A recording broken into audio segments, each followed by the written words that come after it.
Plus two समस्त छात्र छात्री मानक मु स्वागत करुच्ची माई सीजीएस क्लास रे पिले माने। तो आज क्लास रे पिले माने आमे आलोचना करिबा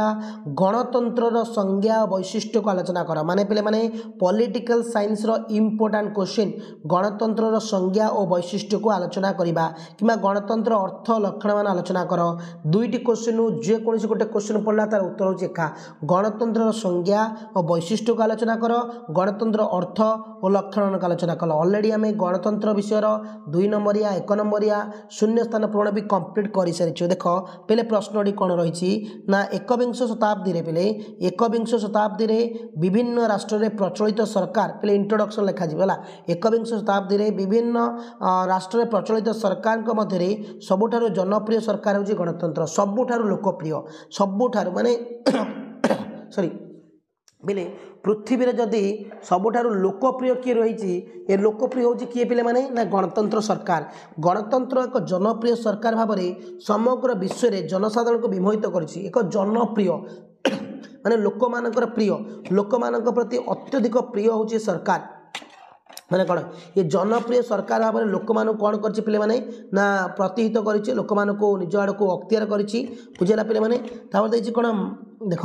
गणतंत्र जनप्रिय निकट हार मानी राजतंत्र अभिजातंत्र एकछत्रवाद गणतंत्र एते लोकप्रिय हो गला जे एते लोकप्रिय गणतंत्र हो गला जाफल कि ता मध्य हार मानी किए हार मानी पे माने ना अनेक जो रहा जिनस गुड़ा आम कहीपर राजतंत्र रो गणतंत्र रो लोकतंत्र गणतंत्र छाड़ी राजतंत्र लोकतंत्र एकछत्रवाद अभिजातंत्र ए सब गुड़ा पे माने हार मानी क्या पे माने ना गणतंत्र है। देख एक आधुनिक मनीष गणतंत्र केवल एक सरकार नुहे बरं यह एक जीवन मार्ग होती आधुनिक मनीष कि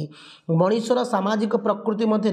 गणतंत्र आदर्शर अंत निहित मनीषर सामाजिक प्रकृति मध्य देख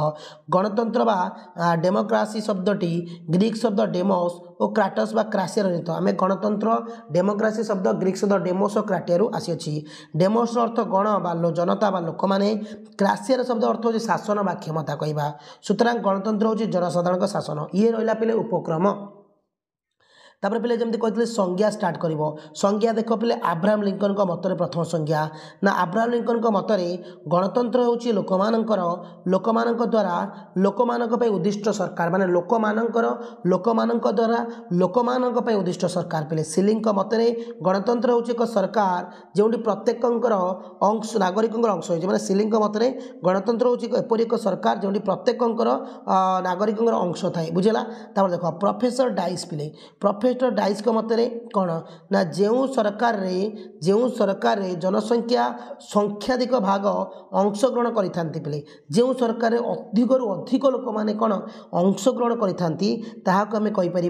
गणतंत्र बोली कहुच्छी पे मैंने बुझला। तापर पे देख सुतरां गणतंत्र हूँ एक सरकार जो जनसाधारण सर्वोच्च शासन क्षमतार अधिकारी माने मुझे तुमको बारंबार कही गणतंत्र हूँ एपरी एक सरकार जो सबू लोकंकर सर्वोच्च क्षमतार अधिकारी समस्ते होचंदी सर्वोच्च क्षमतार अधिकारी। देख गणतंत्र वैशिष्ट्य पिले पिले गोटे गोटे लक्षण वैशिष्ट्य को देखा जनप्रिय सार्वभौमत्व कौन जनप्रिय सार्वभौमत्व रही पे ना गणतंत्र रे सर्वोच्च शासन क्षमता जनसाधारण हाथ में न्यस्त गणतंत्र सर्वोच्च क्षमता क्या हाथ में न्यस्त ना जनसाधारण हाथ में एठारे सरकार समस्त नीति निष्पत्ति को जनसाधारण कि सरकार प्रतिनिधित्व निर्धारित करते माने आम जहाँ को प्रतिनिधि रूपे बाछिले सी आमर काम करते राष्ट्र शासन परिचालना और आईन प्रणयन क्षेत्र में नागरिक माने प्रत्यक्ष कि परोक्ष अंशग्रहण करते नागरिक मैंने प्रत्यक्ष कि परोक्ष सरकार मध्य तांकर समस्त कार्य जनसाधारण निकट में उत्तरदायी रही था पे बुझेगा। तापर हूँ मौलिक समानता आम जाचे मौलिक समानता हूँ कौन समानता हूँ गणतंत्र अन्यतम लक्षण समानता माने इक्वालिटी समस्ते समान जहाँ आम कहवा एठारे प्रत्येक नागरिक शासन परिचालना क्षेत्र में समान अधिकार प्रत्येक नागरिक सी भारतर जेकोसी कोणे रोना कहीं भारतर जेकोसी कोण अनुकोण रो जदि से भारतर नागरिक पाई भारतर नागरिकता पाई ताले ताकू समस्त अधिकार समान अधिकार प्रदान करा जाए जाति धर्म वर्ण लिंग भाषा अंचल संपत्ति शिक्षा सामाजिक प्रतिष्ठा पदमर्यादा निर्विशेष समस्त मनीष को मौलिक भाव सामान भाव विवेचना करा जाइथाय बेले देख आईन शासन गणतंत्र रे आईन शासन परिचालित होता है कौन ना गणतंत्र आम जाचे आईन शासन माने रूल ऑफ लॉ चली थाए एठारे आईन आगे समस्त ऊर्ध्वे माने आईन आगे समस्त समान आईन उपरे कई ऊर्ध्व नहांती माने पहले आईन आगे समस्त समान माने कौन आईन माने कौन आम कहवा जदि आईन पे माने आईन कौन करता ना समस्त को समान दृष्टि देखे से धनी हो से गरीब हो से कोटिपति हो से जड़े शिक्षित हो जड़े अशिक्षित हो जड़े ब्राह्मण हो जड़े ख्रीस्टियान हो जड़े हिंदू हो जड़े इस्लाम हो से जेकोसी लोक ताक समस्ते जदि भूल करिच जी भी भूल करूना कहीं ताको दंड प्रदान करा जाइथाय पेले तार पे परवर्ती देख रहा कौन संख्या कौन पे मैंने ना आम कहीपर संख्या संख्या गरिष्ठ शासन पे कौन ना गणतंत्र नीति और निष्पत्ति संख्याधिक मत स्थिर होता है माने मन करा जाओ तुम 50टा अच्छी आसन तुम देश आम राज्य ओडिशा रे मन कर 50टी आसन अच्छी ये 50टी आसन जी पे मैंने 26टी प्लस सीट जीतिला सी सरकार गठन कर बुझेगा संख्यागरिष्ठता मत हासिल करने प्रार्थी निर्वाचित होता सेहीपरि संख्यागरिष्ठता हासिल कर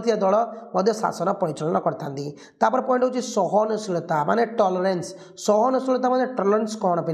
ना गणतंत्र रे संख्यागरिष्ठ शासन परिचालित होते ही सरकार संख्यालघु को उपेक्षा करती नहीं सरकार संख्यालघु को उपेक्षा करती नहीं संख्यालघु मत को सरकार यथाचित सम्मान प्रदर्शन कर संख्यालघु मत को करते संख्या से स्वार्थ को भी सुरक्षा माने संख्यालघु धर मन करा जाऊ जी सरकार गठन कला संख्यागरिष्ठ किंतु संख्यालघु मत कौन दि जाए सम्मान केमी दि जाए पे मैंने सी मैंने विरोधी दलर भूमिका ग्रहण करने को देते विरोधी दलर भूमिका से ग्रहण करते व्यक्ति और स्वाधीनतार से अधिकार नागरिक मानकर व्यक्तिर विकास गणतंत्र लक्ष्य नागरिक मानकर व्यक्तित्वर विकास कहीपर यही लक्ष्य हासिल पाई गणतंत्र रे नागरिक मानक स्वाधीनता अधिकार प्रदान कर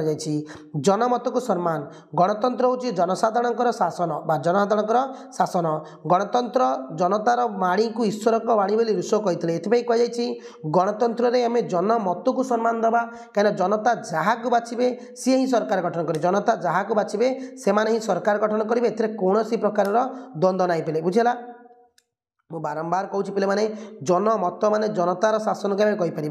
गणतंत्र हूँ एपरि एक सरकार जो लोक मान मत ही अधिक गुरुत्वपूर्ण लोक मैंने जहाँ को चाहते से माने सरकार गठन कर मैंने हाँ आज ये क्लास ये एंड करवा कहीं सिलेक्टेड गोटे लंग क्वेश्चन थिला लगातार भाव में क्लासेस चलुची परीक्षा अत्यंत गुरुत्वपूर्ण प्रश्न गुड़िक चैनल को जब नुआ आसो सब्सक्राइब करके नोटिफिकेशन ऑल करदे एमती नुआ नुआ क्लासेस गुड़े तुम पाखे पहुँची पार थैंक यू पे मैंने जय हिंद।